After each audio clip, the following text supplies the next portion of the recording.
except except maybe to really do a lot of just case studies. Maybe just help you because I'm assuming y'all are all really smart people, and there's probably nothing I can teach y'all. But maybe just help. Been doing this long enough that maybe I don't know. What are y'all hoping to get from this? Just so I kind of know what y'all are wanting or what you need. Just before that, I think your audio is a little disturbing. I mean, like I'm not able to clearly. Yes. Uh, Same thing here. You Okay. can remove the Bluetooth headset if you can and use the voice. Or the mics, something. Yeah. No, can't hear right now. Yeah. You could say something, Brent? Is that better? Yes. Oh, Yes. yeah. Lot This is better. Oh, wait, it's still coming through my headphones.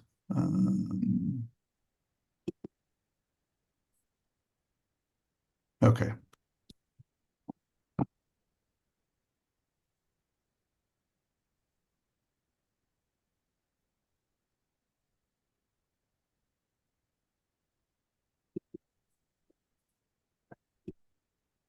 So anyway, we're glad to be here. We want to welcome you. We'd love to meet each one of you. So please feel free to stop by our booth. We're going to go like a train. If there's any time at the end, we'll take questions, but otherwise. All right.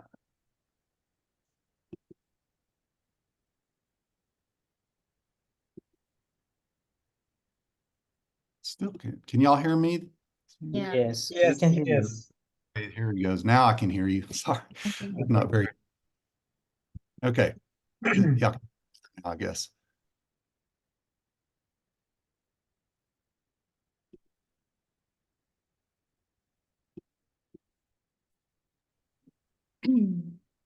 Oh, okay. Now is that working? Yeah. It is working. It is working. It's perfectly well. Yeah. Okay, good. Yeah, y'all. Maybe you didn't hear me before. I'm just curious what y'all are hoping to get out of this, or what do y'all think is the best way that I could help?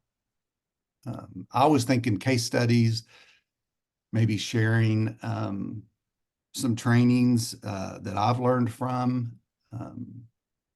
What do you think y'all need?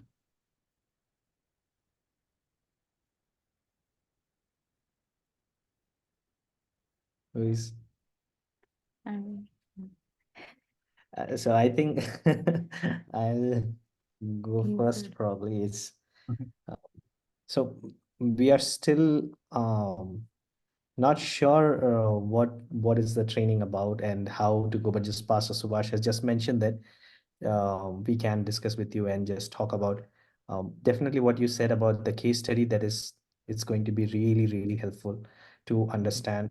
And last time when we met Pastor Subhash, we asked a couple of questions in terms of how the sessions that he sees to be formulated in terms of integrating counseling and biblical counseling. Just to give a little background about ourselves as well, like what we do, so you also get a fair understanding about are we on the same page or are we following you also. So me and Ria both run a counseling center here, and also Ria is an EMDR and EFT therapist. Yeah. So mostly we see trauma clients, and at the same time premarital and marriage counseling also we deal with. So our approach is we don't directly share the gospel or in the counseling session, although our principles and our approach towards the counseling is very biblical in terms of how we understand marriage, how we understand relationship, how we see worldview. So our approach towards all those things are from a very Christian point of view. So our base is a Bible, but we don't directly bring the Bible verse, or we don't directly pray with the clients during the session. But yes, our approach is very biblical. But we also want to understand how you also integrate in your practice, and the case studies that is going to really help us understand what are the different, did people find any challenges, integrating biblical counseling in the session, and is it only available for the church people, and how outside people, and especially in the context of an Indian context, how it's going to be very much integrated. So we can learn so much from there. Yeah, that's Okay. my personal view. Yeah. Yeah. Anybody else? One more thing is also to understand, maybe the guiding ethics when counseling is applied in a church setting, with the, like for example, confidentiality, boundaries, what kind of boundaries you maintain outside of the sessions with people, because these are people whom you meet Sunday after Sunday. So how do you carry that kind of, keep that boundaries, so, and then maybe we can also understand how to apply that in the Indian culture, because the culture is very different here. So we will need to get a grasp on that. So that would be the other thing. Okay. Yes. Yeah, just that made me think, are y'all in the process of doing some kind of like paperwork that people would fill out before Yeah, they we come? definitely, yes. I mean, we do, and that's something that I would recommend for the church setting as well. But we need to understand what to put in that, and I think we need to kind of have a discussion around that as well. We informed consent, right? So that we are clear on um uh, clear on what to tell the counselees, the church members, if they are the church Right. members, Right. so. Because you brought up a good point that the confidentiality, that of course is part of, I'm sure, y'all's ethical code outside of the church as it is ours also, but just, yeah, helping church members Yeah. understand that, Especially in a church setting. yeah. Because we always, I mean, that is in our intake paperwork that about confidentiality, and we do put limits to what the confidentiality would be. In other words, if somebody's in danger or harm or abuse or anything of minors or elderly, that we would make sure that everybody's safe, and there would be a limit to keeping that. We wouldn't keep those confidential. But I just always remind the people when they come in, the first thing we tell them is, hey, it's a big church, but it can be a small church, and so we just reinforce the confidentiality part, and that if we run into you in the hallway or at church or in the community, that we are not going to come up and talk to you. If you want to talk to us, I'll be happy to visit with you. I wouldn't make that first move, right? So, and most people are fine. They're like, "Oh, you can talk to me all you want." I said, "Well, that's fine. Just, I'm not avoiding you. I'm just respecting your privacy, because we never know who you're going to be with, because some people you might be around and you're fine. How do you know him? Oh, he's our counselor. And some people you don't want that. So yeah, we just reinforce that from the beginning, and we've had to train, even our pastoral staff just to remember that too, even though they know it, because with good intention they want to, oh, I sent this person, and how are they doing, or did they come, and if somebody has come and signed on as a client, we just say we can't confirm, deny that, and then they go, oh yeah. So you just start to set the culture, and then it just takes time for people to really start to trust it, because they've either been through it or they've heard other people, and then the culture just kind of knows that, okay, it's a safe place. Yeah. Yeah, and that's something that we do as well. Like we tell our clients, obviously this is not a church setting, so um, that even if I run into them in supermarket or somewhere, we're not going to talk about the problems that we talked about in the sessions. We're not going to bring it up. I may not even come and say hi, but in a church setting, that's different. We are going to say hi. There's going to be live groups as well. And then there's this other issue of self-disclosure, right? So even in life groups, when we are sharing maybe about our own struggles and all of that, and if a counselor happens to be there, and obviously in a counseling setting, we are very mindful about how much to share and and what to share. Obviously, we don't want to share just because we think it's right or they need to, learn. We are also checking constantly if they are able to take that information and just be able to either be encouraged. If it's encouraging, then we are sharing it.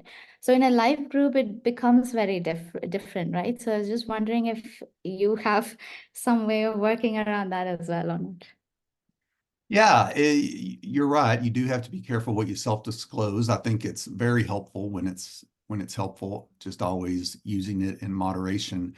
And when it comes to life group or other functions, even we have a large staff, so we see a lot of staff members too. And so you're sometimes, depending on what's going on in the church, you're working with them side by side. And so I used to feel some awkwardness with that. I don't really anymore. And I think it's just, you know, and maybe some of the awkwardness because I don't want them to feel awkward. But if you just set all of that up front or say all of those things up front, then, it makes it easier in those moments when they show up. But as far as self-disclosure, I mean, when it comes to life group and just your own personal spirituality and walk, you may have to be a little more cautious, and you just have to find those people that you can continue to do that with. Or if somebody is present that is a counselee, of course, you never know. They may not be a counselee at the time. You share certain things and then they end up being in your counseling office. So yeah, do you maybe have to be a little more, I don't know, guarded? Not guarded, that's probably not the right word, but just cautious maybe? Yeah, probably. But don't let it affect your ability to find those people that you can still do that with, that maybe you don't have the same freedom to do when you're not in a position of counselor. Just as, similar to probably to pastors, I'm sure they have to have their circle of people that they really can do that with, because in other settings, it's not because you're trying to hide something or not be, it's just you're being just careful to make it, I don't even know what the right word is, because you want to be real, because you want people to know, hey, I'm the same as you. There's really no difference, but you also want to be able to keep that level of, I guess, confidence for them to have in being able to trust that you can guide them through whatever they're going through. Is that? Yeah, and I think it's also, I think it comes back to your own relationship and walk with God, because then you're really just trying to be honest and authentic. So if you're walking with God, I think you just know how to answer the questions, I think. Well, maybe a better way to say it is you don't have to give a lot of details, right? When you're self-disclosing, you can self-disclose a struggle and people know what that struggle is without having to know particularly how your struggle shows up. So, it's not that you can't be real with what you're dealing with. You just don't have to. And I even say that to clients, right? Like, I don't even have to know when we're working in session and y'all work with trauma, you said, we don't need all of the graphic details. Yeah. Sometimes that's even re-traumatizing. So sometimes just being able to help people feel like they can be completely open and honest without that doesn't mean that it all has to be laid out there, if that makes sense. It does. Thank you. But yeah, I think informed consent's important, even in a church setting, that you treat it just as if it was, in the secular setting. That's why we charge for our counseling. I don't know where y'all are on that.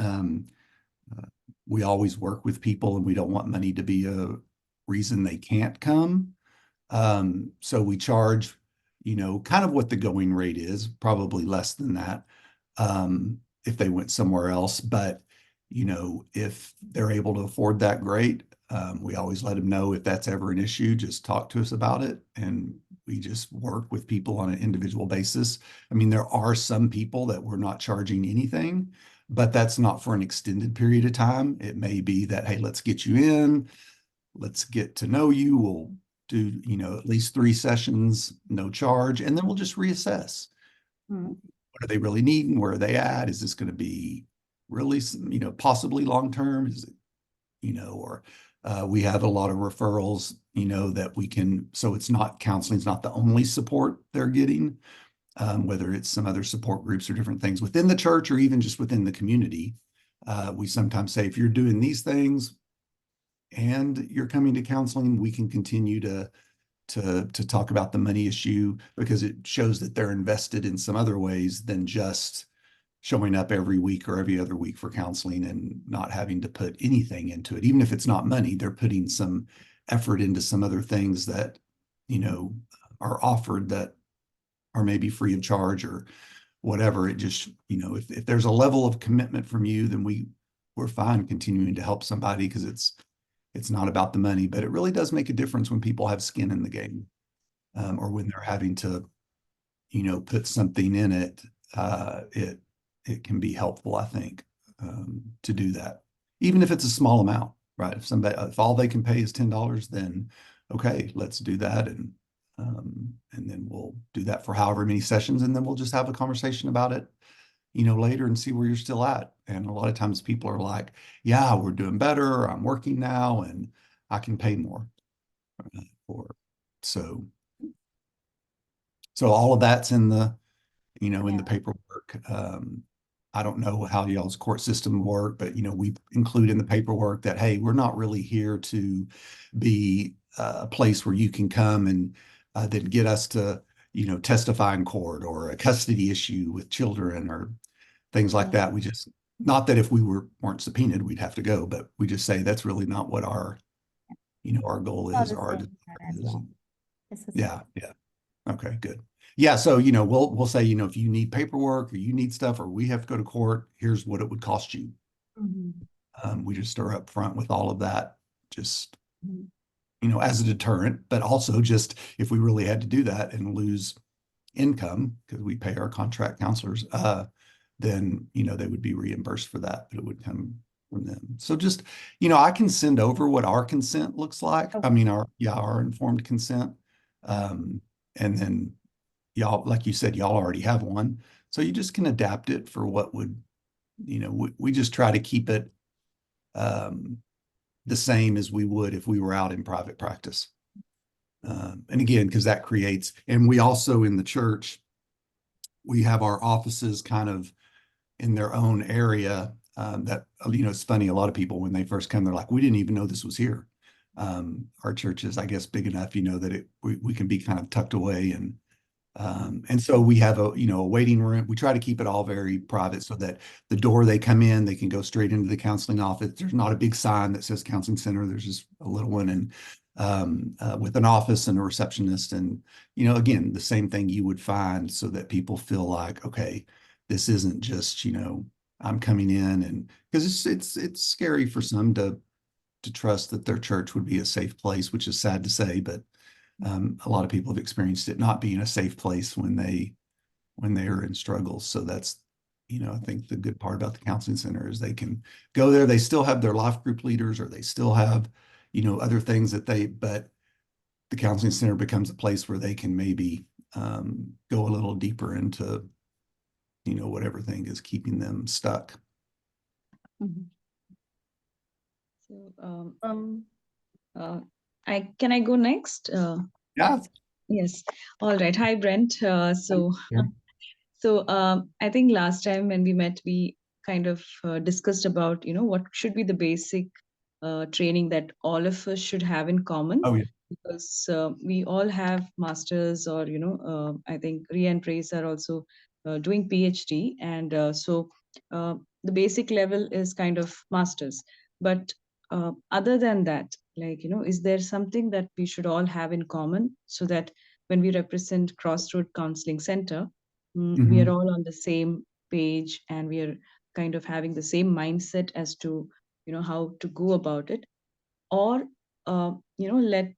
like, for example, last time you brought in EFT training for the whole church who were interested many, I think Shruti and Sonali, you were there, right? Yeah. So EFT is something which you use commonly in Lakewood Church. So is there something that you would recommend for us to use, or can we all have our own approach or an eclectic approach towards doing our sessions? Mhm. So if you could Yeah. give us a picture on that, so that all of us Uh, are more informed about it. mhm. I think yes, and everybody's so unique that you need to find what works for you as far as that eclectic approach. But I am really big on not just EFT, but just an attachment-based perspective, that all of that could be the lens that all different approaches are looked through, because they're just, all the different approaches are just different tools or different ways.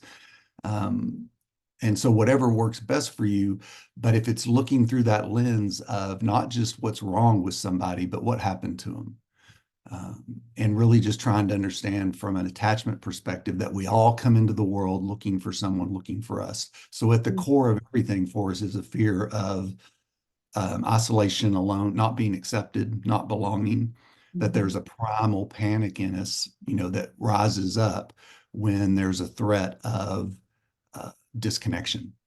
And so we all have ways with, when you see what shows up in people's lives, it's really just maladaptive ways of dealing with stress and anxiety and fear, and shame of being alone or not connected to someone.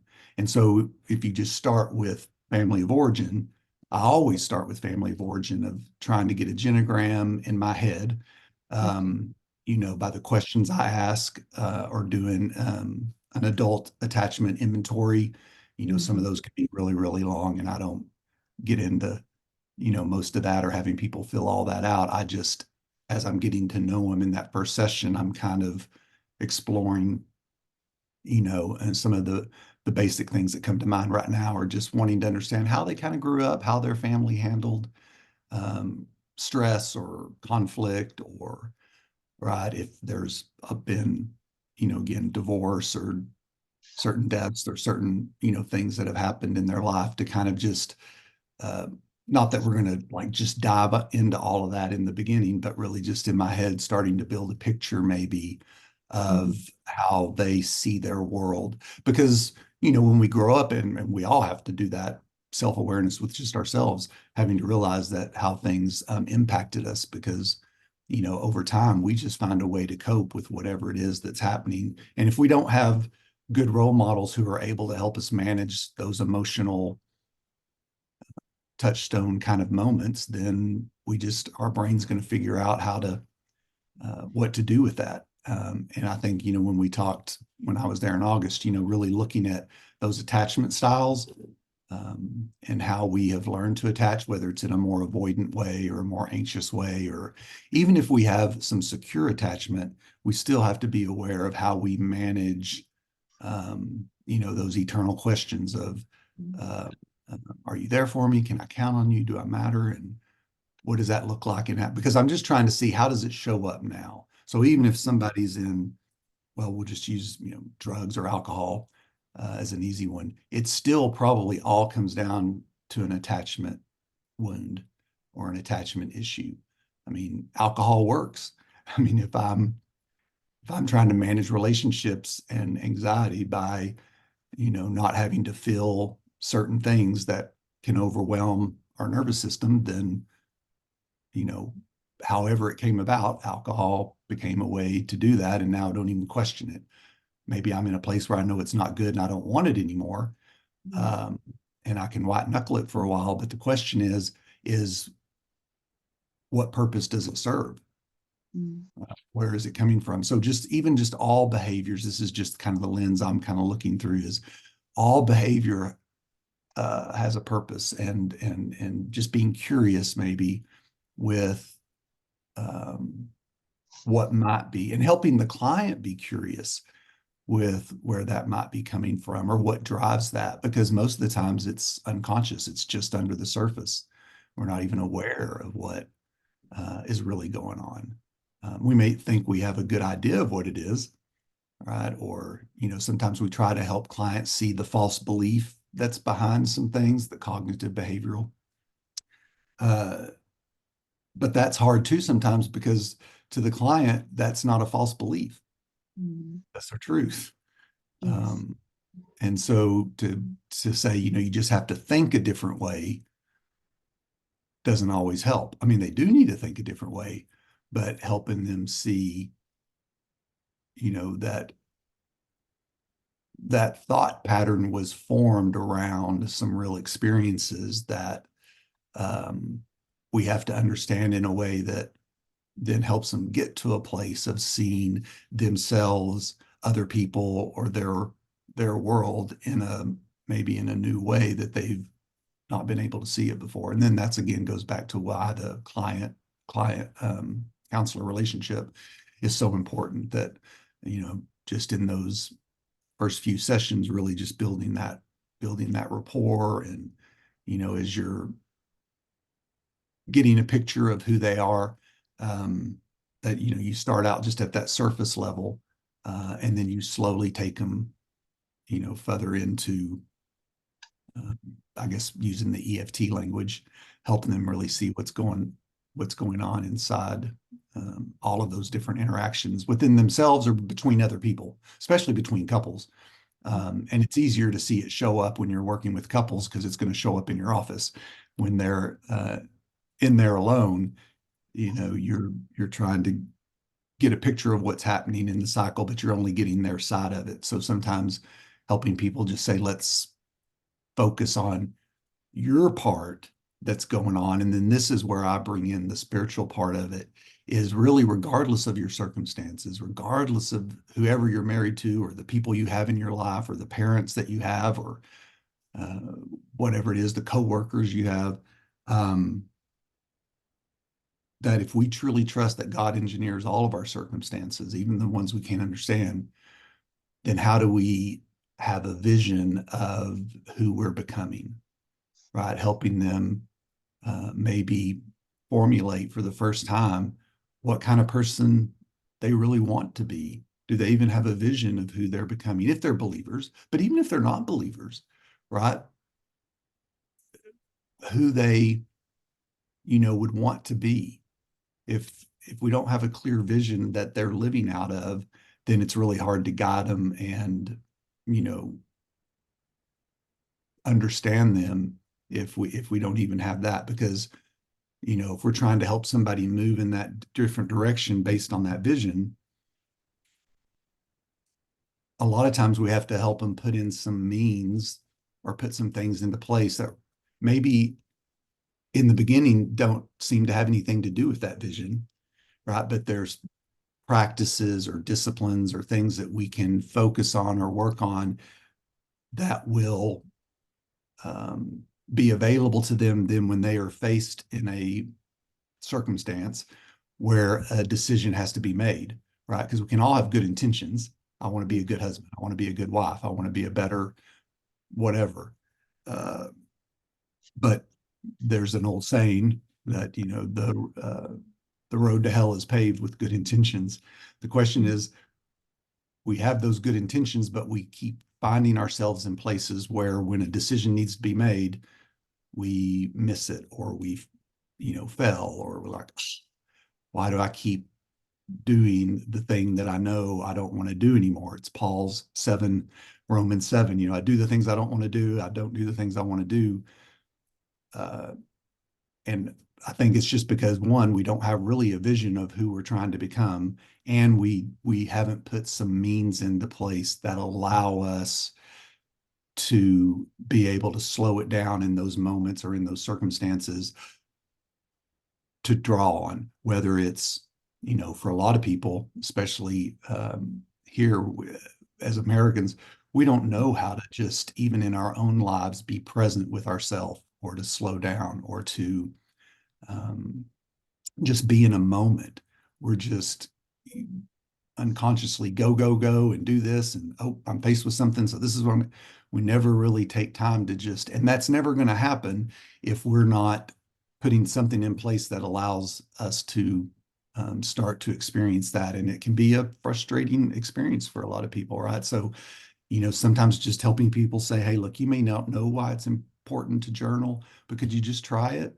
Like coming into counseling session, like being able to guide them into some things to just allow them to see what comes up. And then you have a safe place now to come and we can look at it, or we can help pull back some of the layers, or why is that so hard to sit and put your emotions down on paper? And, some people, they just can't do journaling. So I guess finding ways to be creative to help people experience something that you're trying to get them to experience without putting on too much pressure, I guess. I'm not big on homework, but sometimes using homework in a way that says, hey, we're just trying to put this in place to see what comes up or what happens. Again, that idea of trying to help them be curious with you, because if we're being curious together, maybe, and then that's where, just as a Christian counselor, trusting on the Holy Spirit to whatever they bring up, that I'm not always thinking like, okay, what is it that I've got to do to help them? Can I just be present myself with them to see like, oh, here's something that they're not seeing that I couldn't see unless we're really sitting and being curious and present with them. Does that any of that make sense? I mean, you have all this knowledge and all these skills and all these tools and all these theories, right? And that's good, but sometimes putting those on the back burner and knowing that they're going to show up in the way that they need to show up. If I'm really just finding a way to let the client tell their story and really get into their story with them in such a way that then the tool I need to use is just going to show up for me. I just trust in that. Right. So basically what you're suggesting is, irrespective of whether it's a believer or a non-believer, EFT is practiced mostly in Lakewood because it is kind of bringing in the attachment perspective. And for believers, it'll be easy to, just lead them to a direction of saying that, the relationship that you have with God, or how God is in the picture of, the future vision. Having said that, now all four of us, 1, 2, 3, 4, 5, 6, all 6 of us, we have in common is we have all been trained in a place where there was a Christian perspective that was brought in. However, in biblical perspective of how to use it during the sessions. Now, for example, if there are church members coming, or believers coming to Crossroad Counseling Center saying there's biblical counseling available, that part probably we are not equipped. I think few verbatums, if available from Lakewood Counseling Center, would give us a chance to have a look at it, so that we can integrate it with what we already have and include it, because Bible is something which we use it for our personal use, or sometimes we use it for advice or guiding others. But how to integrate it in the counseling per se, for believers, especially, probably verbatums could be helpful for us, I think. Yeah, and I think I said this to Sabash, that I'll put together a bibliography maybe of a lot of different books that I think would help with that have helped me or some of the counselors. But as believers, it's hard because you say, okay, biblical based. What does that mean? Does that mean we throw a lot of scripture at them? No. I think what it is, I mean, when you really look at it, and this is just my perspective, you don't have to agree with it, that really everything that we're facing is a spiritual problem, and that it really comes down to what sin is, and that's that we want to be in control of our own lives, and there's a quote by Oswald Chambers that says, I don't have the whole, but it basically says discouragement. People show up and they're discouraged, right? But that discouragement really is disillusioned self-egotism. In other words, it's still the self-will, the self-love that gets in the way. It hasn't changed since the beginning, right? Do we trust God with the tree of life, or do we trust ourselves, the tree of knowledge of good and evil? And so when people are, if you're really wanting to bring in the biblical aspect, it's really going back to the attachment frame, that at the core of it is attachment to God. And that when we struggle with attachment issues horizontally, whatever those issues are, almost always research shows that they correspond with how we attach to God.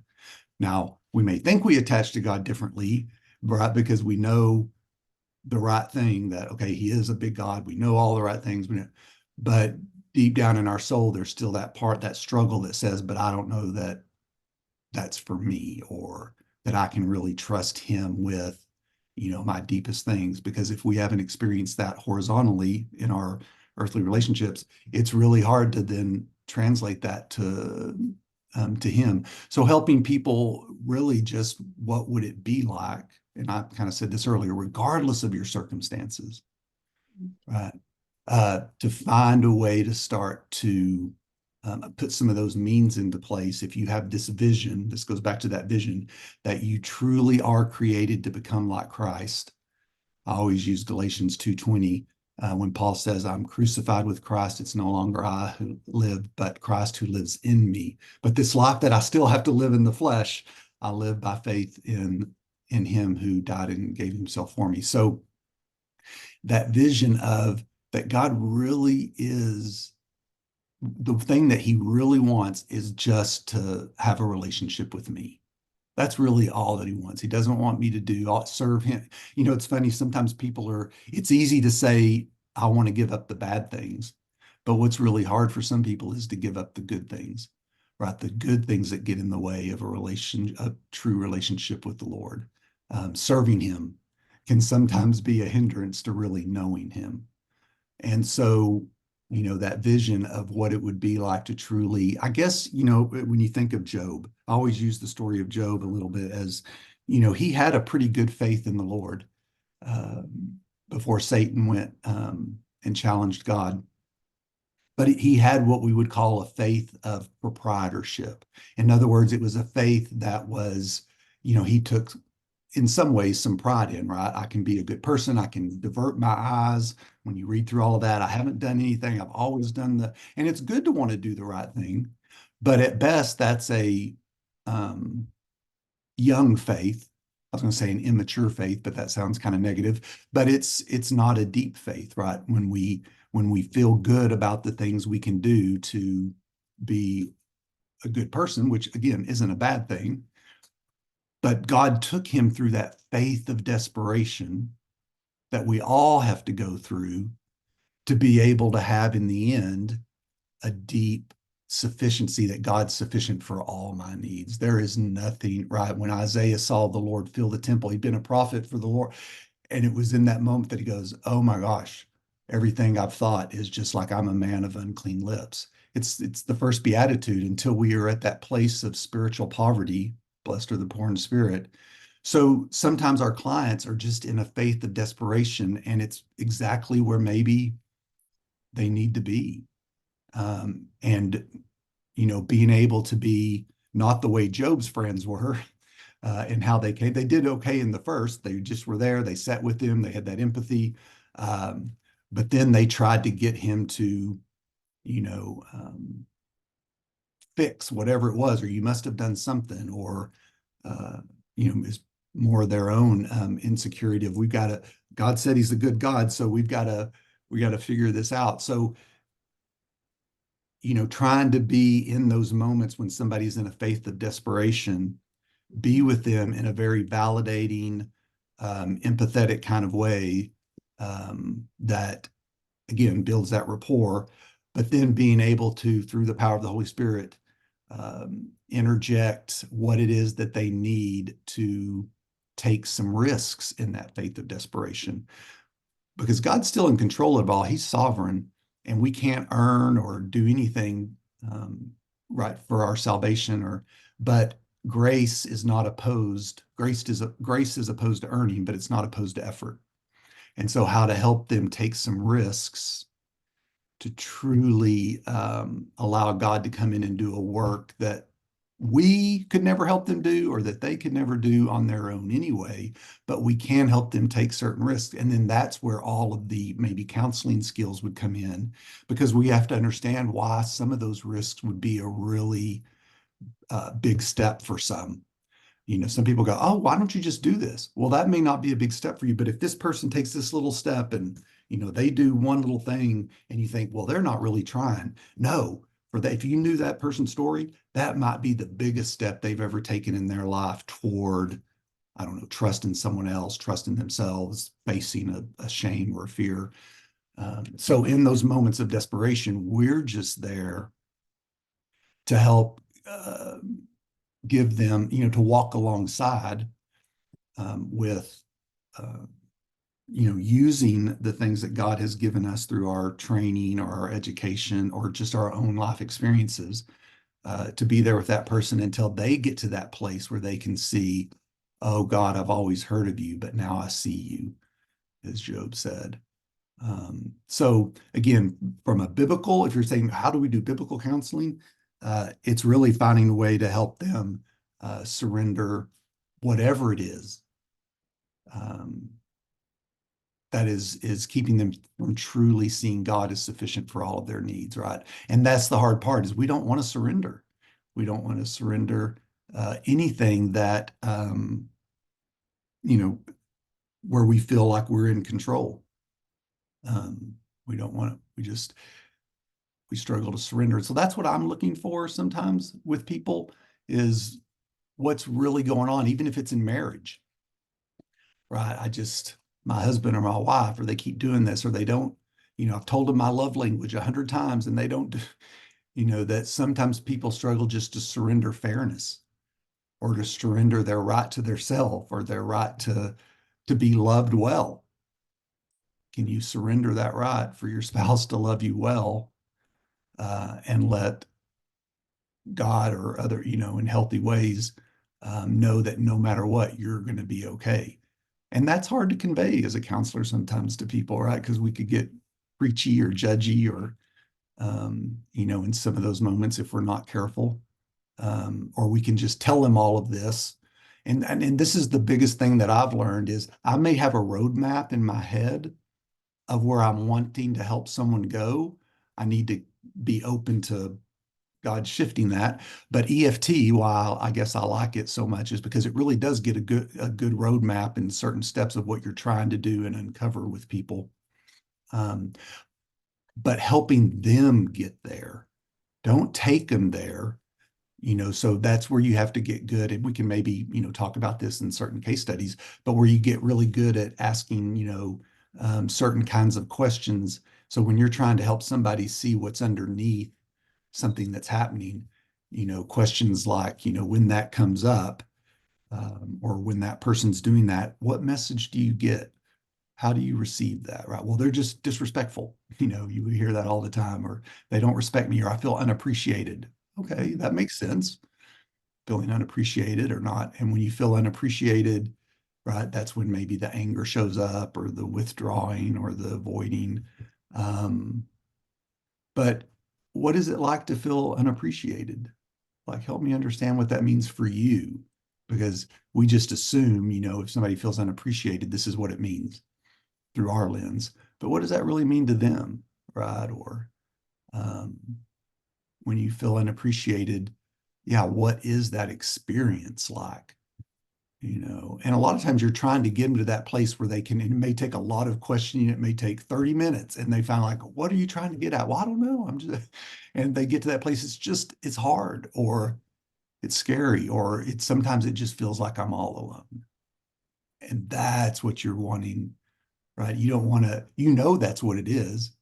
They feel like they're alone, that they're not loved, that they're not, but you don't want to help them see that.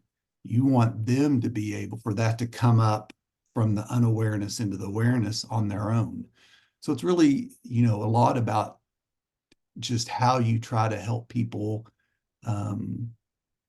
get to the place that they just can't often get to on their own, or they just haven't, I mean, they can in a lot of things, but in a lot of things, they're just, when it comes to interpersonal relationships, the emotions are just too hard because you can't have a thought without a feeling, and you can't have a feeling without a thought. So, trying to remember that and just trying to help slow it all down, really, that's probably the best way to say it, is in session. I'm just trying to take wherever they're at and slowing it all down and letting their brain do what it needs to do to make sense of something. Does that anyway, I don't know how I got off onto that. We started with biblical counseling, but that biblically, it's if you can give them that vision of this is bigger than just the problem that you brought in the beginning to counseling. This is really about who are you?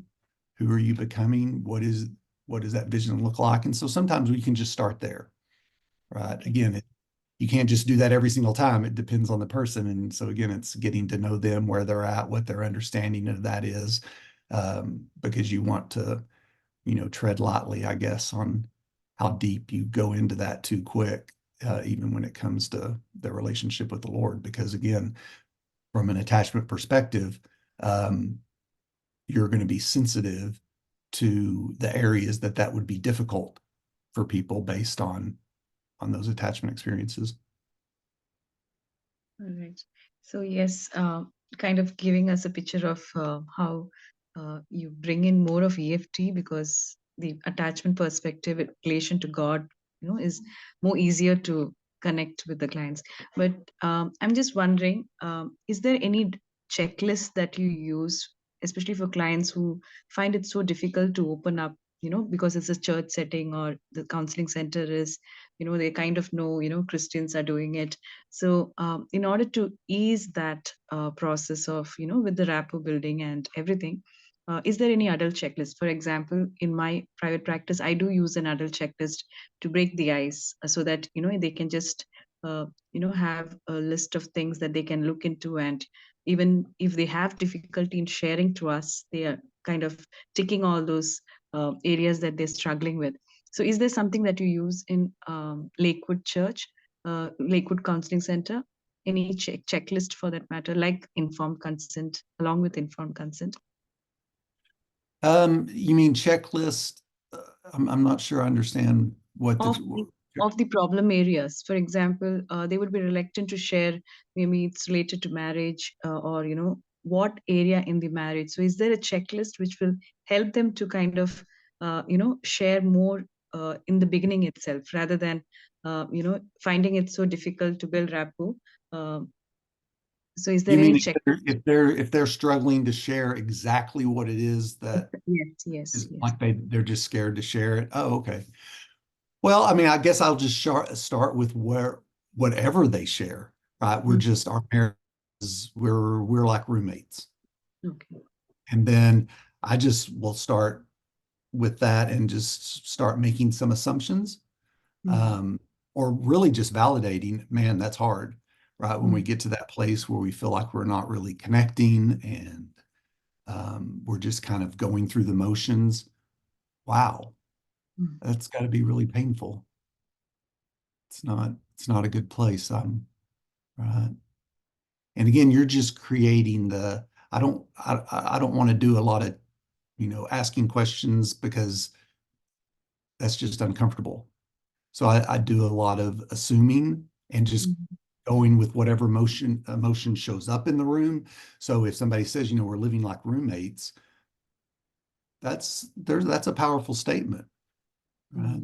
That's a painful place to be. That's got to be really hard. Because I always do start out, I guess I should say this, especially with couples, you know, kind of light, not real heavy, like, how did y'all meet? Or where'd you meet? Or, I don't want them to come in and start, because some couples, they want to come in and they want to get right into it. So they're not shy at all about wanting to point the finger and find the bad guy. So I usually just try to get to know them, how did you meet and what did, because you'll get a lot of information, right? It was somebody that was, that felt so easy to talk to. Oh yeah. And just somebody that you didn't have to hide. It felt safe. right?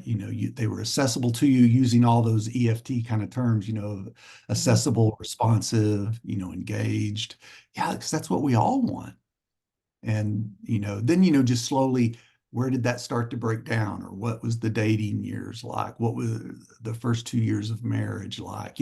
Trying to get a picture of things that maybe came in, they got pregnant right away, or they lost a job, or they lost things that maybe interfered with the bonding.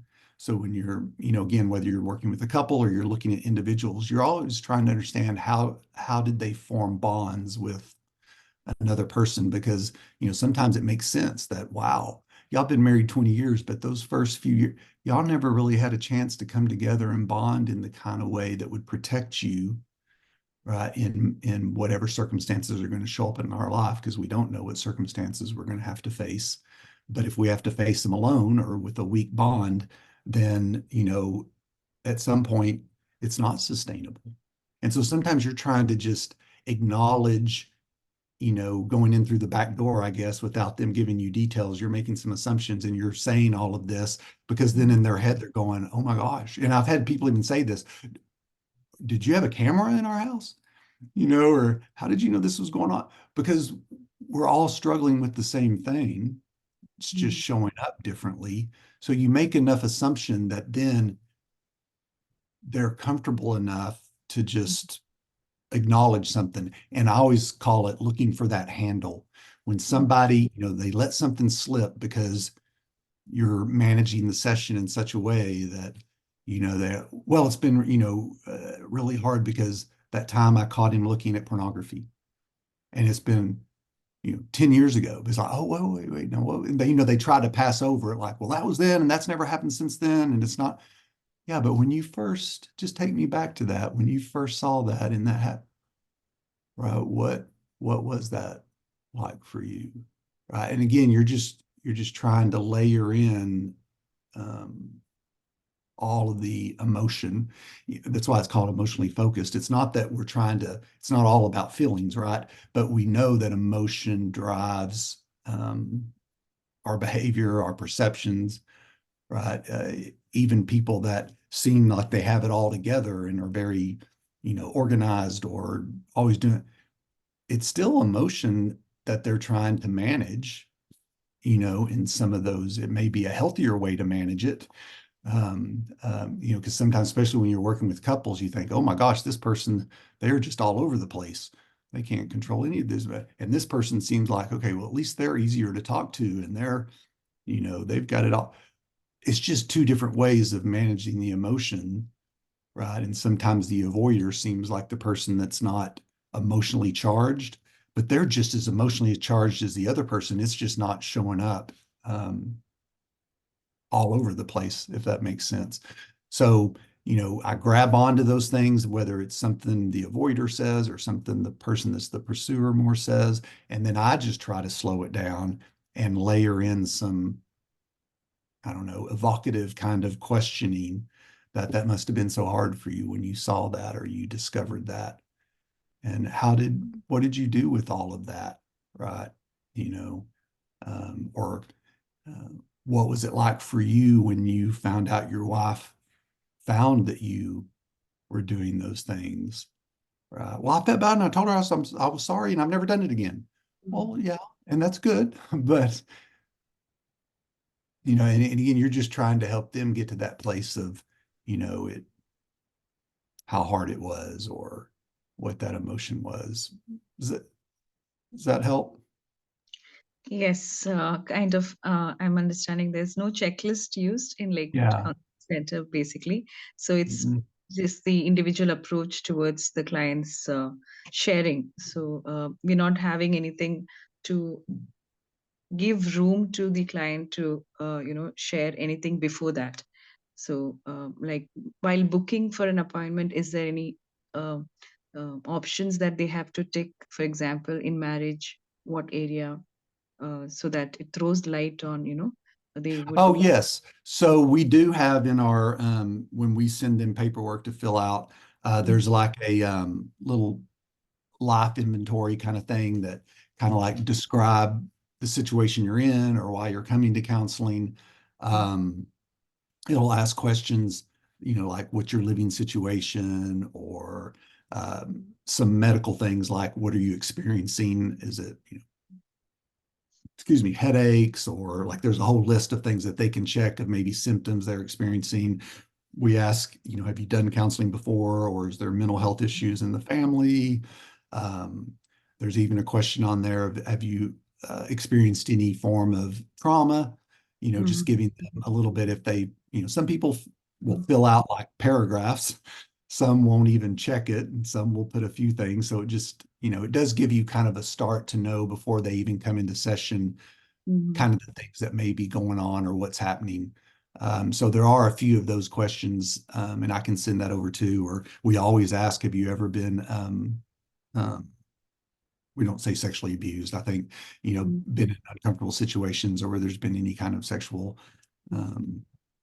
trauma, because that's always kind of good to know too, even if it's not the presenting problem, right? Again, we're always being curious.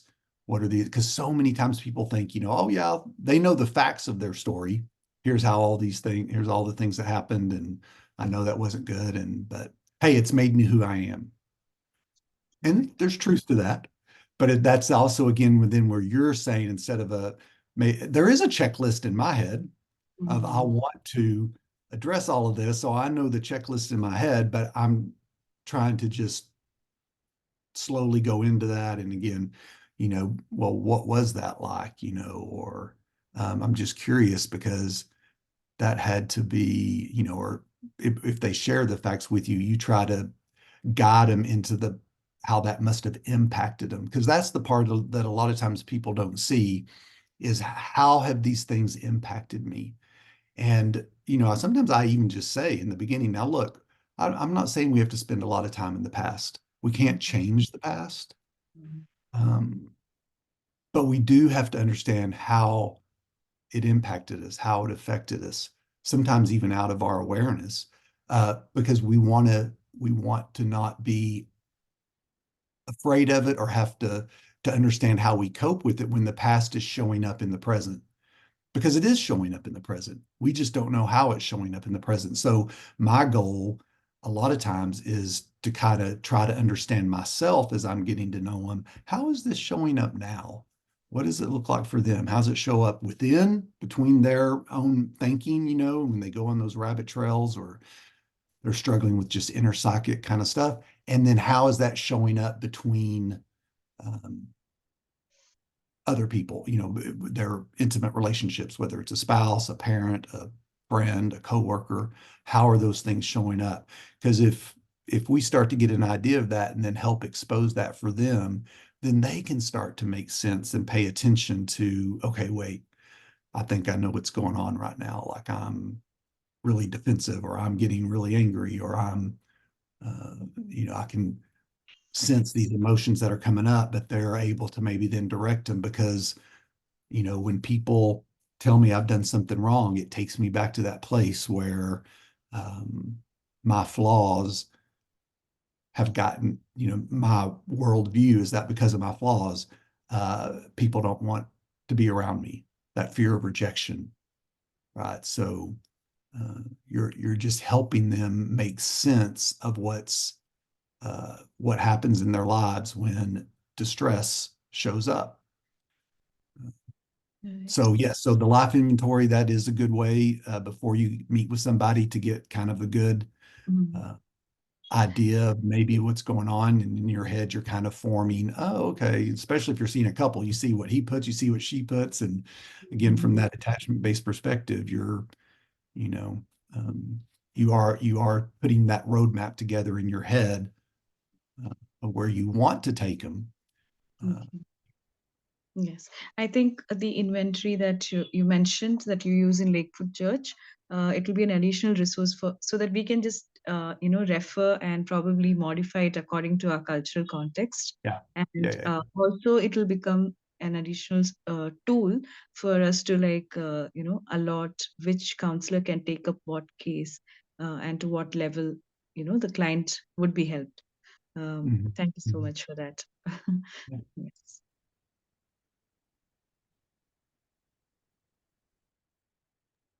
Brent, I just have one more question.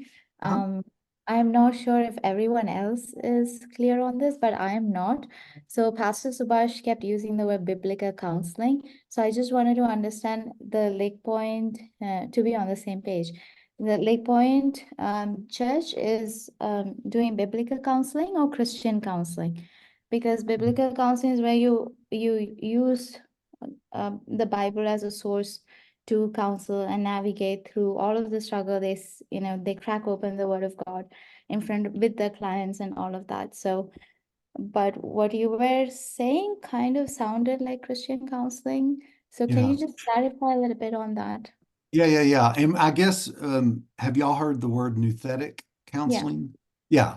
And that's what I guess a lot of times when people use the word biblical counseling, they're thinking of the more nouthetic. And no, we don't do that. Okay. Not that So, that's not appropriate in certain right. situations, but I don't think that's always the most helpful thing to jump through to go to, because a lot of the people, not most, a lot of the people coming, especially if you're coming from that attachment-based perspective, that may not be helpful it could be re-traumatizing.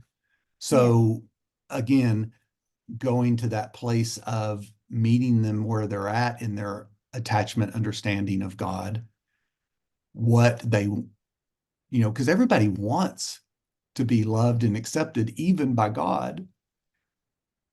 And it's helping them, again, make sense of their world, not just with God, but just the sense of their world in all kinds of relationships, and then help take their vision, which, I want to be free of whatever it is I'm free of, or I want happiness, and then you just help them form that. And in that, yes, there you may see that this is a person that I can go a little more, I don't know, I can be a little more bold with sharing some truth, or some scripture, or that I can challenge them with that. And then there are some people that I can't do that with. It doesn't mean I'm not doing biblical counseling in the back of my head. I'm doing it in a way that it's kind of, I like when Jesus says, don't cast your pearls among swine. Sometimes people think, some people don't want it, and so just be done with them. I think really the intent behind that is to say, be discerning that pearls would not be good for them. Doesn't matter how rich and how truthful, it may not be good for them. They can't digest it, and it would actually hurt them. They need good old corn and slop. And so sometimes that's the meeting people where they are. And the best biblical counseling you can give them is actually just validation and empathy for exactly where they're at. No condemnation, no shame. So you're using the counseling skills, even if if you find it appropriate to talk about God, or as the Holy Spirit leads, and if you, based on your rapport and trust and all of that the clients have, so if it's the right moment, you're using your counseling skills to be Absolutely. very fair about that. Yep. Okay. All right. Because some Thank you people, for I can give them a pearl because they're ready for it, Yeah. even if it creates a little bit of distress in them. There's enough trust built that we can work through that distress, right? Or that you've really been able to do that with somebody when they do show resistance sometimes, right? Like, wait, I don't know that I get that, right? Like they want to not get into debate, but they're really struggling, and they trust that you can see that struggle and help them work through it. I used to, early in my counseling, sometimes I think, gosh, some clients are so resistant and some people just aren't ready. Right. And that was more of a way to write off my own anxiety of, oh, well, they're just not ready. You can't help somebody that doesn't want to be helped. And oh my gosh, I don't think that way at all. anymore. That resistance is just information. That I don't see resistance as something negative. I just see it as information. They're really struggling. This is really hard for you. I get it. You think this is all a bunch of baloney. And actually, I kind of see why. There's really no other way for you to see it. You've never had anybody that you could really rely and depend on. So it would be a lot of bull crap to you, right? Sometimes I'll use their word. That may not be the word they used. I won't use certain words, but I'll just acknowledge that, yeah, that must, wow, you're right. That would be really scary, or that would be really hard, or yeah. Yeah. Thank you. But yeah, I never used nouthetic. Okay. But in the back of my head, I'm thinking that really is the problem. This really is just you are struggling to surrender and trust in something bigger than yourself. That is exactly what it is. It is a sin problem. Right. That is correct. But Yeah. I can't start there with you. Yeah. Because you don't see it as a sin problem. You see it as, this is life. This is how I do life. This is how I've survived. Even though they may not think it's how they survived. It's just so, this is just their truth. So to try to tell them it's not truth isn't helpful. Yeah.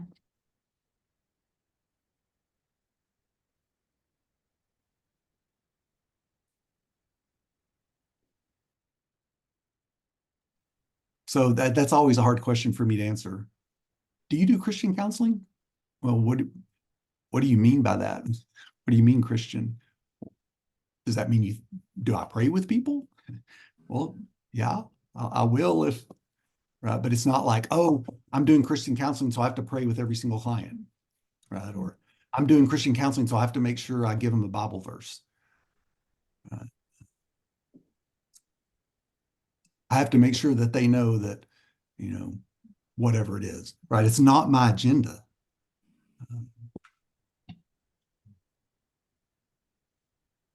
All right, Uh, Brent. I just have one last question. Just a curious question. Just wanted to understand in terms of statistics, what is the ratio of unbelievers, seeking counseling from Lake Point Counseling Center, and what's compared to the believers?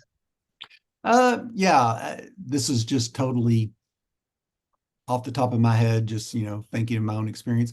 Probably 90-10, 10% non-believers that are coming in saying, I don't want the God thing.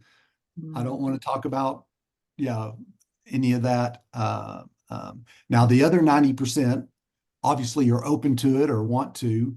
Now, some of that 90% may not really understand salvation. They have that, right? So some aren't believers, even if they think they are. But most are. They just have a very maybe faith of proprietorship, right? They, again, a lot of times the reason they're there because they're in a distressed situation, which means they're in that faith of desperation. God's doing a work in their life. And then we have some who are strong believers. Sufficiency is truly in God. Like they're even more, they just have found themselves in a place where they're stuck. And we all do, right? Where we get stuck. And for whatever reason, no matter, we just get stuck. And again, it's just a safe place for them to come in and start to, just get back on track. Right. Yeah. Thank you. Yes. Brent, so thank you. At Crossroad now, it is just in the inception or in a conceptual, just beginning. Do you mind sharing how you function there at Lake Point? Because here people are all working. Is it like a volunteer, or how do you practically? Where do we start? In fact. Yeah. Well, I guess if I understand what you're asking, so myself and my associate director and then my director of recovery, Casey and Lori, we're actually on staff at Lake Point. Mhm. So it is our full-time job. Now, there's 16 of us, 16 counselors. The other ones are contract. So most in a lot of cases before, not right now, they did have other jobs and they just worked at Lake Point maybe 8 hours a week or 10 hours a week in the evenings or um, in fact, that's the way I started. I was, well, I have a whole long, I was with Stern, I was in a whole corporate world for a while, and then I got my counseling degree. I was working with the school district and the school system doing some counseling, but I was working at Lake Point part-time. So for about 9 years, I was at Lake Point, but only a couple of nights a week. And I had a full-time job with the school district. And then in 2012, I came on to Lake Point full-time. So a lot of our counselors have done that where they work out in the world and then they're just counseling part-time. Right now, everybody that we have, even if they're part-time, even if they only see, 12 clients a week, they don't have another job right now. So everything is kind of devoted to that. And that's just kind of the way we've kind of wanted it now, that anybody that's working there, we want them to work a minimum of 12, seeing 12 clients, all the way up to some see, 25, 30 clients a week. But that's their job. But I would say, yeah, as you're starting out, you're going to have, probably a main person that's their job. And then most of the other counselors that you bring on as you grow the counseling center are going to be, contract laborers who are out working maybe another practice or, you know, um, who have got their counseling degree but are still working in a different profession. So, yeah, you just have to figure out Sure. what that works for y'all. Is that kind of what you were asking? That's right. Yes, exactly. Yeah. But that's how we started out 25 years ago with two people and Okay. just built over the years to where now we Mhm. have 16 people who are pretty much, even though they're not on staff, that's their full-time job. All right. Thank you.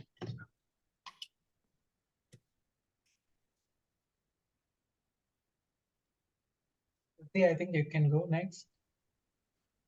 Me, who, me or Sonali? Yes, you wanted to ask something. Yeah. So I wanted to ask, I mean, just in context to what everybody was sharing, um, here, I mean, because there's such a strong cultural factor over here. And of course, I mean, I believe that the Bible just kind of crosses that bridge for us and it allows us access to so many different cultures. So, I mean, you had asked what would be my expectation from the sessions. I think it would be helpful to have case studies that would be relevant to our culture as well, incorporated so that we know, because there are some really unique cultural situations that, and just to know a biblical approach to that. So now when you said, when I think when people were talking about biblical counseling, I think my understanding of it is that, yes, we don't have to speak scripture every single time, only where it's relevant. But it would be helpful to know it just at the back of our heads. It would be helpful to understand the context and to understand. I think it would just help with the discernment factor, because all of us coming from the secular counseling training, it would be helpful to just have a biblical approach to different situations and know scripture at the back of our heads. What would be, yeah, even though we may not verbally say it out loud to the person, it would just be helpful to have it there in our heads. So yeah, I mean, just different situations, different scripture passages that are relevant to those situations, that would be really helpful. Mm-hmm. Mm-hmm. You mean to give the client or for yourself? Both. I mean, Okay. it could be relevant for either giving or even to discern for ourselves, but it's useful. Mm-hmm. Mm-hmm. Yeah, and And it's hard, right? Because it would be hard to say, hey, this is the passage you should use in this situation. Yeah. But you don't, but it still all comes down to everything that somebody's struggling with.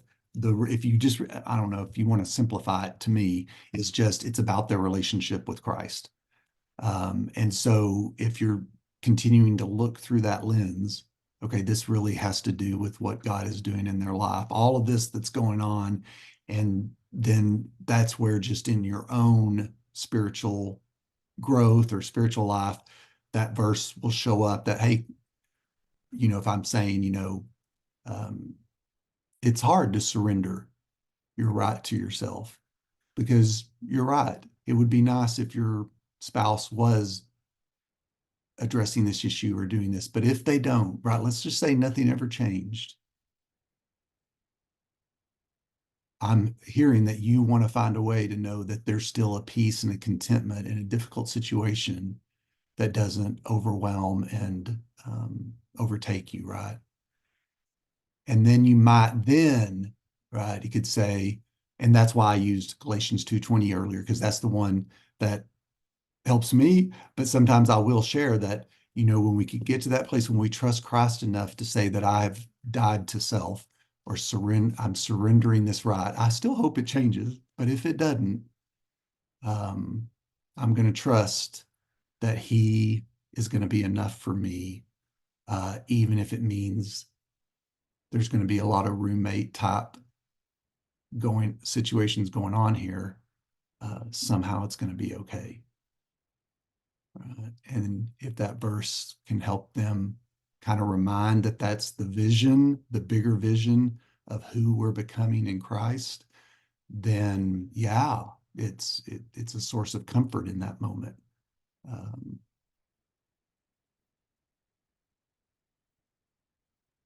Right. There was another question that I had. Thank you for answering that. There was another question just with regard to the logistics and how it's done over there. I'm sorry. I think somebody is at my door. Can I go answer that real quick? Yes, yes, sure. I had somebody who was going to come measure something, because y'all were planning to go to 10:30 or 30 more minutes. Was it 2 hours, he said? Okay, so let me go take care of this and then I'll be right back. I'm sorry. Sure.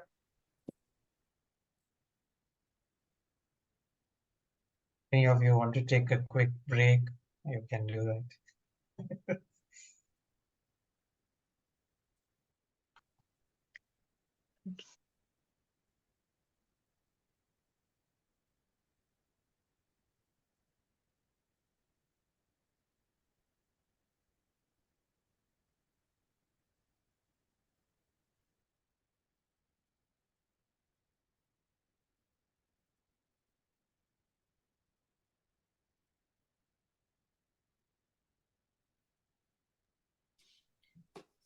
Coffee break. Looks like green tea to me. Hmm? I thought it was green tea. Yeah, no, you're right. It's red tea. Yeah. Caleb, coffee doesn't keep you up at night? Doesn't keep you awake? Not at all. Makes Oh, me wow. sleepy. Oh, wow. No, but this is tea, red tea. Yeah. For us, we like to have red tea after dinner. Ah, Pork. is it made out of cinnamon? So you had your dinner. Already, yes, with pork. Oh. Very important detail.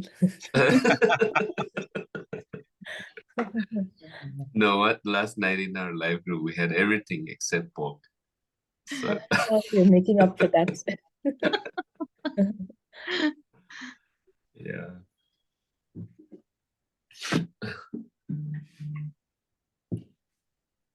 So this is going to be for 2 hours every Thursday. Not We could do it even longer if you want it. See, Brent, I think I don't has think it's needed. I think Pastor yeah, said is it once a month with Brent? Once a once month. a month. Once a month. I think he has committed for 4 hours a month with us.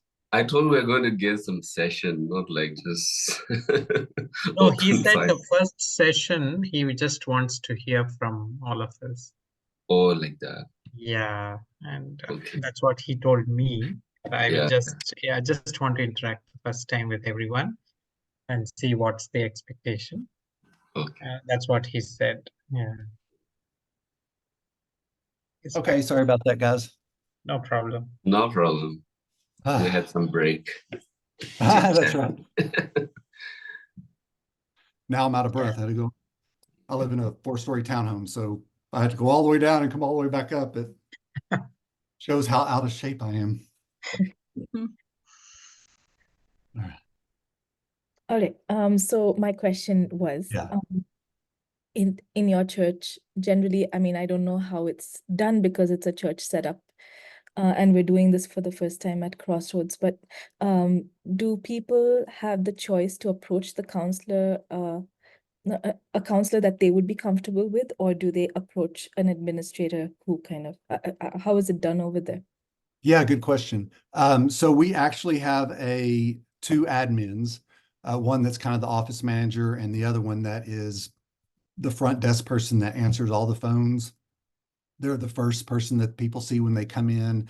They greet them in the waiting room, but then they schedule all the appointments. So somebody would call the counseling center, and then our receptionists would get a little bit of information, get them the paperwork, get them set up on a schedule. And they don't have to give them a whole lot of details, but just kind of what is it that you're needing or wanting. And then she knows kind of which counselor would fit that. And then it just depends on, she manages the calendar. So it just depends on who has availability. But we also have all of our counselors listed on the website. And so sometimes people go and look at their specialties, or, what they work, because some counselors will work only with adolescents, and some work with just women, or so it says, what their, I guess, specialties are, or if their specialty is marriage or individuals, or a combination of all of those. So, but if somebody, was referred, or they knew somebody that came and they're like, I really want to see so-and-so, or I really just want to see a man, or I only want to see a woman, then yeah, that's fine. We respect that. They're welcome to look at but we, can kind of guide them in that too, because most people just don't know or don't care. They just want to get in. But yes, we do have somebody that is kind of the point person for all of that. So if y'all don't have that in the beginning, because I know some other counseling centers that we have kind of talked to, and they have their counselors do it themselves. Like, the people will call in and somebody does answer the phone and they get the paperwork, but then they put the paperwork all in like in a file, and counselors, as they have openings, can just go in and look at all the paperwork and say, oh, this looks like somebody I would want to work with. And then they just call them up and would set up the appointment.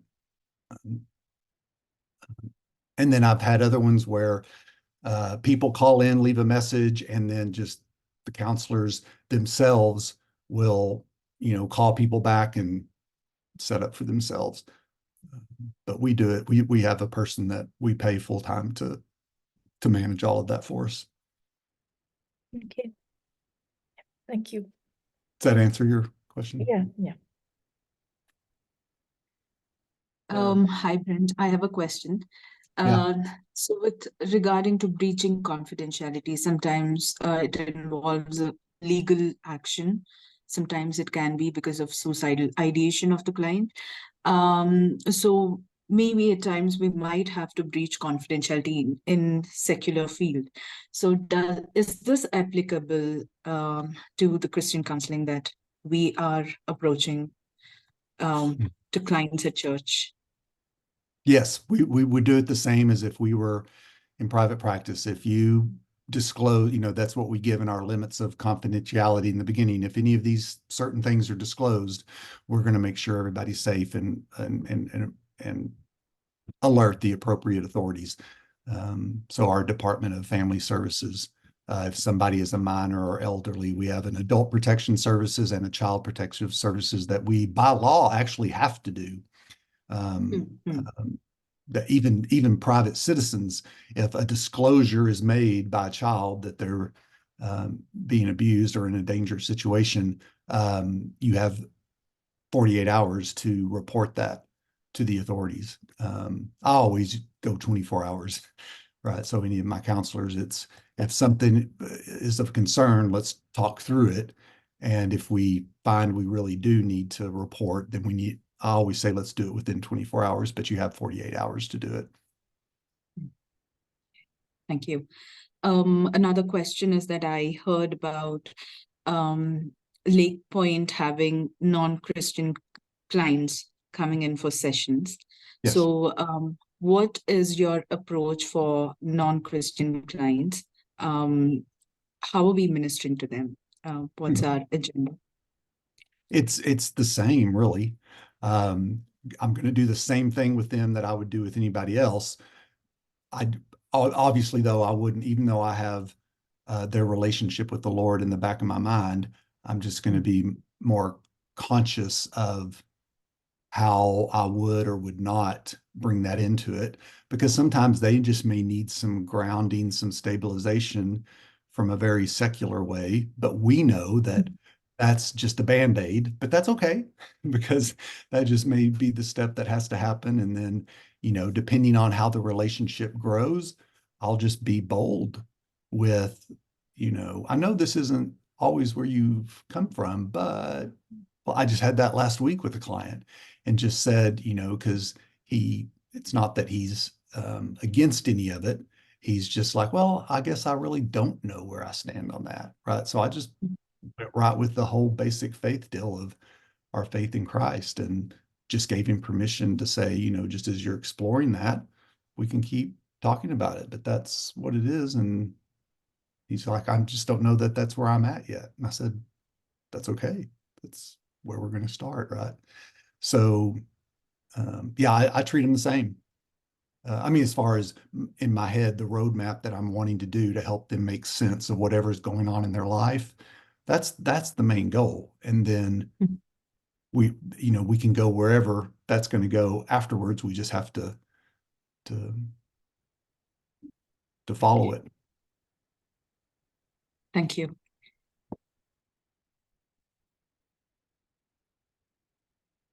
Yeah, they're just a person coming in seeking help.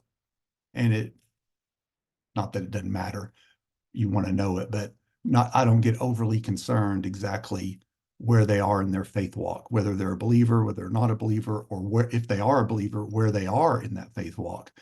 Not that I'm not wanting to know that or start to make some and get some understanding, because I want to get to know them. But I want to be able to just, I guess, just meet them exactly where they're at. And that's all I'm trying to do in the beginning.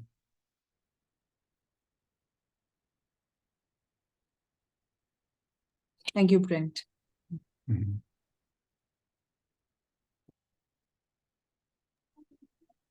Brent, can I ask just one question? This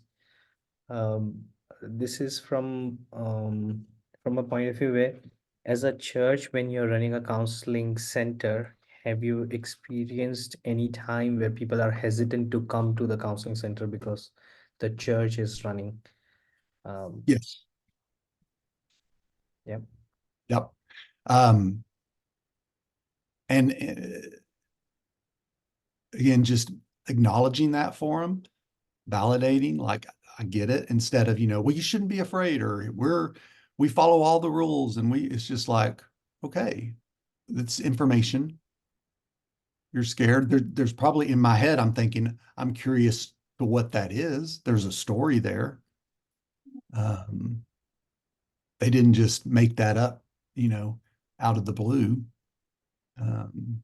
So yeah, just acknowledge it. And I even have had people say, well, then, you know what? Why don't I just meet you out, in the lobby area, and we'll just come in through the back door. Because there's been some people that just don't want to go sit in the waiting room. They're like, what if I see somebody? What if there's somebody? I'm like, well, if they're there, they're there for the same reason. But yeah, But anyway, I don't know if that answers your question, but you'll see that you'll have people who somehow think they're skeptical maybe of it. So also And- this comes especially from the believers or from the non-believers? More so from believers. Non-believers don't care. They do care, but they're used to pretending they don't care. Yeah. But Yes. believers are Yeah. more probably anxious about it than non-believers. Yeah, we had a similar experience like that where believers, especially when they say that we don't want anything from the scripture, just in the first session as an intro, they just introduce themselves. Yeah. Yep. Yeah. Also, do you promote the counseling center as a part of the church or like as an individual, just an individual business? Mhm. We don't really promote it either way. People just make the assumption. I mean, it's on the Lake Point website that we have a counseling center. And, you know, our business cards or our letterhead just all say Lake Point Counseling Center. But yeah, we don't go out of our way to promote it as part of the church or not part of the church. I mean, most people just assume it is. But in a way, it's not. I mean, like I said, there's 3 of us that are on staff. Well, our 2 admins also, so 5 of us, I guess, that are on staff, and everybody else's contract. But you know, if it comes up, we just let them know that, well, yes, Lake Point does help support us, and they do give us, you know, some of the benevolence money we use, or when people, when we're helping people with the financial part of it, we still have to pay our contract counselors. So, you know, we still pull from the Lake Point Benevolence Fund that they set aside for counseling. So, but legally, right, if somebody tried to sue, you know, they were upset with their counselor or they think that someone was that, they're suing the counselor because everybody's privately licensed through the state of Texas. So, you know, it kind of protects the church that this is their license. And yes, the church supports it as kind of a ministry, but you know, it's not part of the church. If that's why we have informed consent and paperwork and yeah, all of that. So the structure is formed in such a way where counselors are independently functioning, yet not part of the church counseling center. So only 3 staff is, I mean, like a full-time staff. Right. I mean, like our contract counselors are part of our staff. I mean, the Lake Point Counseling Center, we just pay them for whoever they see. So if they have 15 slots to be filled for the week and they see 15 clients, then they'll be paid for 15 hours. We have a rate that we pay them for every person that they see. If they only see 3 people that week, they only get paid for those 3 sessions. And it does come, I mean, the check is coming from Lake Point Church because the money we bring in, you know, it still goes through their finances or through their account. But they're paid as what we call a 1099 employee, which means they have to pay their own taxes and do all of that. The church isn't paying Social Security and taxes, so it's separate that way. So at any point of like the sessions, do you invite them to the church service or guide them to any life group or put them in touch with some church believers? Does that Yeah, happen? absolutely. You know, as you get to know them, you're like, hey, have you ever thought about, you know, doing something that continues what we're working on here in session, which a lot of times includes community.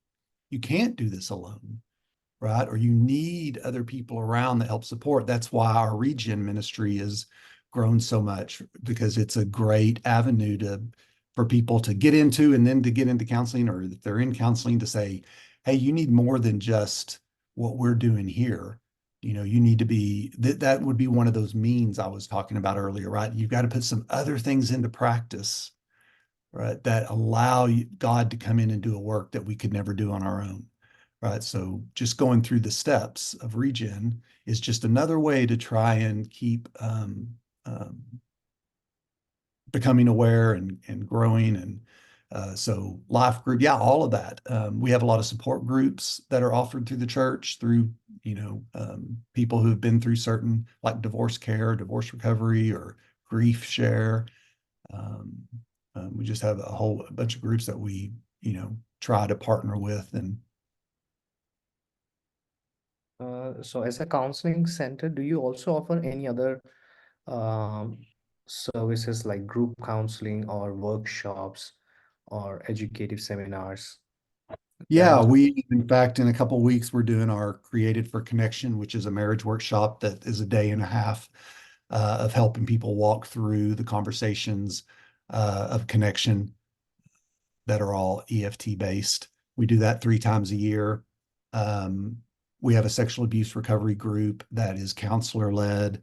And we've had some other groups over the years that are counselor led. Like I said, we have a lot of support groups that are just lay led or facilitators, but we have had some counseling groups. We're gonna maybe, hopefully, in the next month or two, start a DBT group. If anybody's familiar with dialectical behavior therapy, um, um, and maybe have that group for some of our clients that are really struggling with emotional regulation skills, or maybe some personality disorders, or some real complex trauma that they just need some basic skills. So we'll probably start that group this year. Okay. Yeah, thanks. Thanks a lot. Mhm. So, is there specific charges for those who are enrolling in support groups, or are they just transferred from the individual sessions to the support group? How does it work? Yeah, support groups are all free. And we don't say, oh, start going to support group, you don't need to come here anymore. It's usually in conjunction, right? Or sometimes when the counseling is coming to an end, we like to say, hey, don't stop this journey. Get in Regen, or get into one, go to one of these support groups, or, whatever, or a life group, right? So yeah, we want to help build other resources besides us. We can't be the only resource. We want them to be able to have other resources. So, do they have to pay separately if they are encouraged to move to a support group? Do they have to pay? Yes. No, my support no. support groups are free. Yeah. Free. Okay. Yeah. Now sometimes there's a book charge or a workbook or some, little charges like that. But as far as an ongoing, you have to pay for the group. No. Now, when we do the DBT group, we might charge for that. But we'll see. We probably won't in the beginning, but at some point we may charge for that. And we charge for our Created for Connection because it's 15 hours over a day and a half. And they spend about six of those hours, or 7 of those hours, by themselves with their spouse, as we come in and kind of check and guide through. So we do charge for that. It's about, doesn't matter. We charge $400 for a weekend, but that includes all the snacks and the foods and the 2 days. But again, same thing. We have scholarship money and different things to help people, to not, we don't want money to ever be a reason people can't get help. But yeah, we do charge for those things. But when it comes to support groups and Regen and all those different things, no, there's no charge. Okay. The reason I asked is in India, when we say that, can we connect you to a certain group? And, there are charges, maybe a one-time registration, or to be monthly, membership. So, but since it's a church setting, this scenario is going to be completely different, where we want to, provide them as much help. So it makes sense that we are giving it all free. So because some of the clients, they're reluctant, thinking there's going to be additional charges, and hence they say no in the very first place, even though they want to. And as a counseling center, we don't do it anymore. We used to be over all the support groups. And we would train the facilitators, the lay people who are going through. But we are no longer over that. We have a groups team and group pastors who have kind of taken that over, which is really nice, actually. But as y'all are getting started, y'all might say, "Man, we really want to divorce care or a divorce recovery group. And, you may, find people who would be good fit for that and train them, and then, just kind of oversee helping them, run those 10 to 13 week groups. Grief Share is a great group because all the curriculum, you can get through the Grief Share program. So, really it's just having people who are willing, because we used to have people all the time come and say, why don't we have this group at Lake Point? We need this group. I'm like, oh, okay. Would you like to lead that group? Because you're right, we probably do need one, but can't lead it. So, you're really in the beginning trying to develop leaders and, or, people who have been through things, who want to be able to give back. And now we have a structure to help get those things going, and then they take off on their own. And you don't have to do much work. I mean, I didn't have to do much work for the support groups, a couple of times a year, helping them get started and train new facilitators or whatever, of how to, kind of manage a group and what that looks like. And it just starts to grow on its own. So, that could be a vision for the counseling center too, is to have more than just the counselors, some other, things that can grow. Well, like y'all have done with Reengage, and I know Regeneration, which is Biblically 12-step. There's a couple of guys coming in August too to help y'all get that started and going.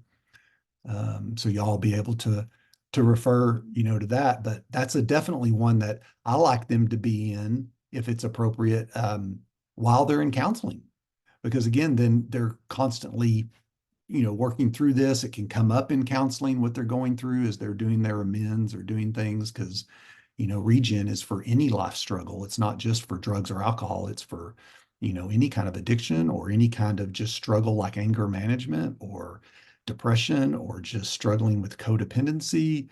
Like, you're going through because the 12 steps really are just discipleship based, of really surrendering and trusting the Lord with whatever struggle is in our life. So, yeah, that'll be good that y'all will have that to lean on, as a counseling center. Because y'all, like I said, y'all have Reengage now, and then if y'all get Regen going in August, that'll be two good ways to, partner with people. Yeah, I think this is a very beneficial information about how we can, work in conjunction with the individual sessions going on. And in that way, I think clients would really respond uh, in our Indian settings as well. So Good. Yeah. And I think you said earlier, about cultural and case studies. Yeah, we can. I can bring a couple case studies, and then y'all can help. It would be like in your culture, or y'all bring some case studies. Maybe people you're working with, or made up ones that aren't really made up. You just do a conglomeration of all the different things you've seen, and then, if I can maybe say, oh, this is what I would maybe notice or see, or there's so many different ways to do it. But, sometimes it does help I've got to sit in with a lot of different counselors, over the years, or that we've done training with. And it is interesting to see how people, but then you have to make it your own, right? How you would do it. Because basically it's still going to be the same thing, regardless of who they are. It's just a different way of how to address it, or how to be with what's ever in the room. So I think eventually whatever, we are gaining from your experience with Lake Point Counseling Center, we will eventually, just uh, have our own way of you're going to have your own way of doing it. yes, Absolutely. yes. So Yeah. I mean, this is just a thought. It's a very sensitive thing, but something like depression, Mhm. it can stem from a chemical imbalance. It can stem from but now here in the church setup, it can have a spiritual context to it as well. Mhm. And us as Christian counselors and biblical counselors, um, I mean, I would love to know, eventually I would love to know at what point, or I mean, at what point as Christian counselors are we permitted to recommend them to seek further help in terms of medication and all that stuff, to point them to direct them to a clinical counselor Mhm. who's able to give them medicine for their problem. Right. Yeah. You know, a lot of people that we see already are on medicine. There are some people that we see that they refuse medicine for all different kinds of reasons. And I always just come from the stance of, hey, look, are we over medicated? Sure.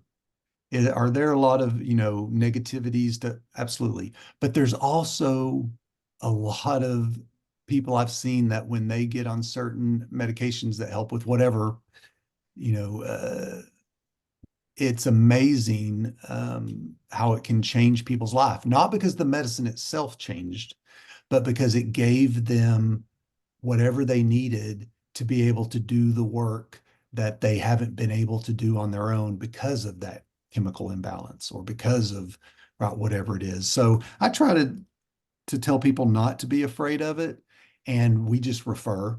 We say, you know, hey, we can make a suggestion. Would you see a psychiatrist or, you know, somebody or your general practitioner who maybe could suggest some things? I stay away from trying to say, this is what you should be taking. I don't want to get myself into that place. But, you know, what would it be like to just go and ask some questions to the appropriate, you know, people to see if that's something, you know, that is an option. Yeah.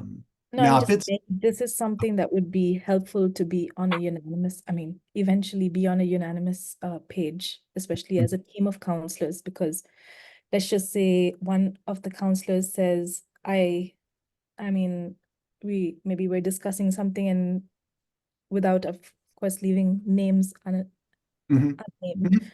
but discussing a case and they're saying, I recommended this, and then there's a disagreement, because these are some things I'm sure can cause friction. It can cause a huge disagreement amongst counselors ourselves. So it'll be helpful to have like just a bit of a unanimous approach to at Mhm. what point or how do we deal with a particular problem in terms of does this person need medication, or does this person just need you know, a little Right. bit of a spiritual approach?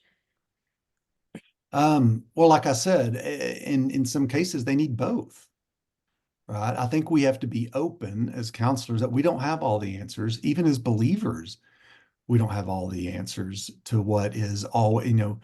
Yes, are there some basic things that we may have some strong beliefs about? I'm not saying you have to let go of those beliefs.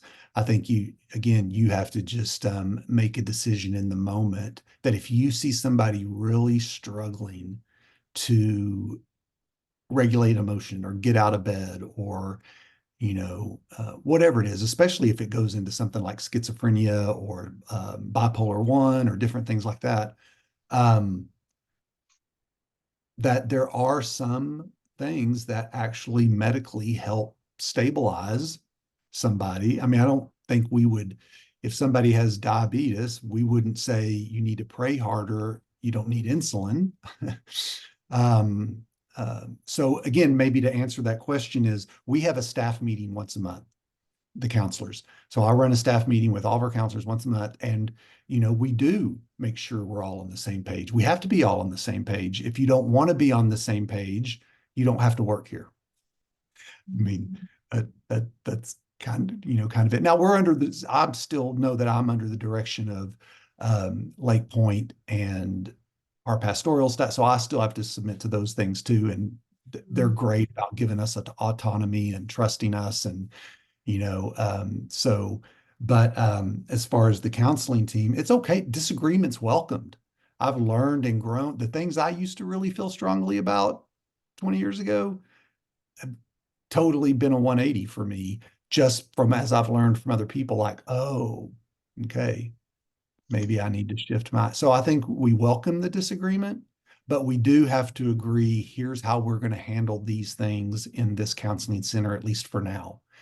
You know, if things need to change, we can keep having the conversation. But just to your point, yeah, if we're not all on the same page, if we're not all, you know, we're all working for the same God and we're all trying to do the same thing, that we do have to keep reminding ourselves of that and have a protocol, I guess. Or, I mean, we all know we have a code of ethics for our profession, but I want us to have a code of ethics. And we do have a policy and procedures that we kind of put together that our counselors sign, that if you're going to work here, you're agreeing to these policy and procedures. And one of those is that you're going to show up at staff meeting every month. Um, um, we buy them lunch and we serve lunch, but we're not paying you to come to this staff meeting. If you want to work here, you're going to show up, you know, for this. So that's one of the things we do and things like that. So I just want to reiterate your point that, yeah, we have to make sure we're all on the same page and doing the same thing and helping each other grow, helping us think outside of the box, helping us deal with, you know, it's good to have strong values and beliefs, but I think we always have to be open to those being transformed too, as we understand more, even just science, and remembering that God is the God of science too. So, you know, science can be, I mean, EFT all came out of secular. I mean, all of Sue Johnson's, you know, work with monogamy and all of that, there's not a shred of God in any of that, but the science is just showing what we already know when you're talking about attachment, about who God is anyway. It's just reinforcing what our faith says anyway. So anyway, I think we have to refer. I think it would be ethically wrong to not refer somebody if we thought that there might be a medical thing that needs to be checked out. I'm not a medical doctor. I tell them that, but I think this needs to be checked out. And sometimes in rare cases, if you want to keep coming to counseling, I'm going to need you to do that before you come back, especially if it is, you know, a certain, you know, I'll just use maybe schizophrenia or bipolar 1. I can't have a manic in my office.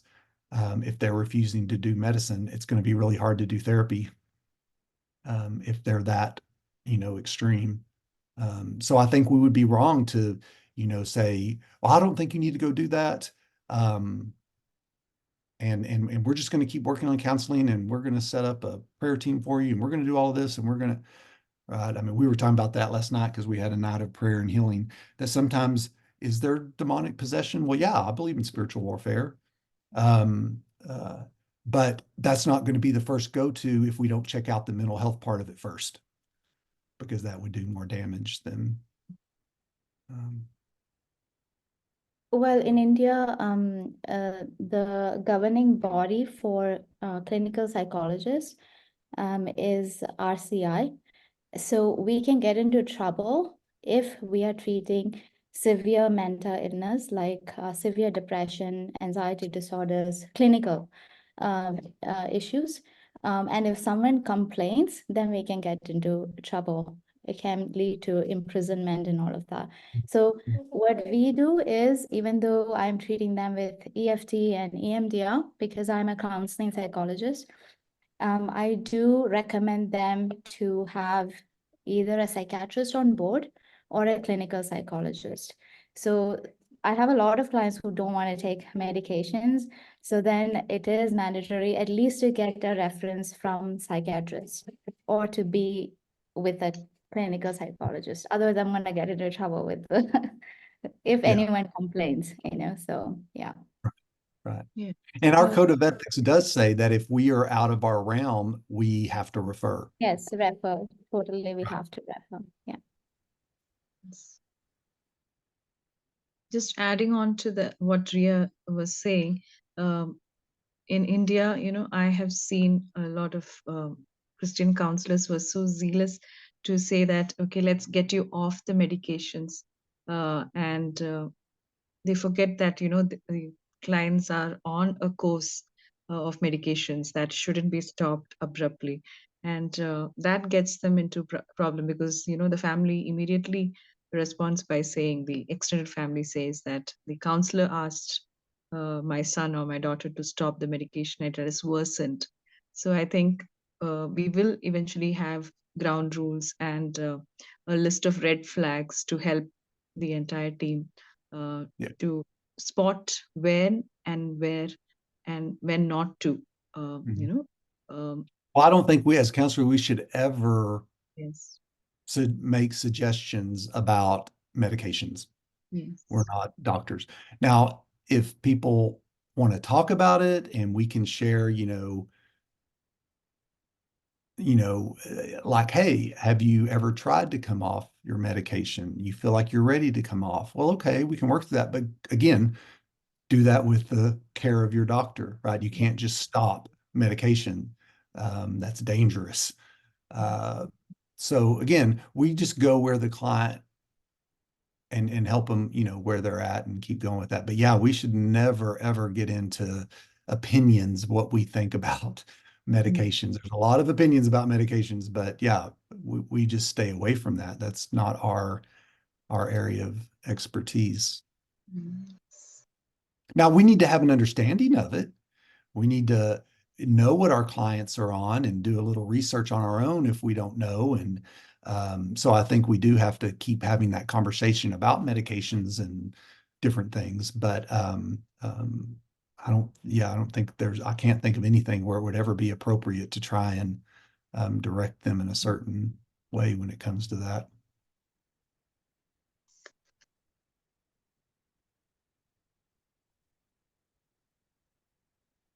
Okay. Well, hey, thank y'all.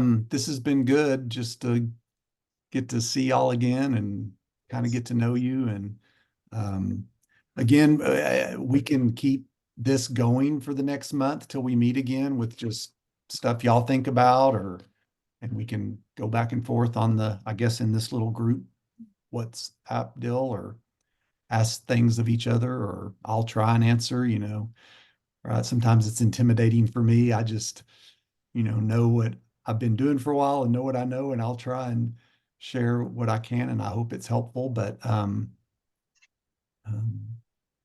yeah, I'm here to help however I can. So feel free to message, and I'll try and answer in a timely manner. And we'll just keep the conversation going until I get to see y'all again in August.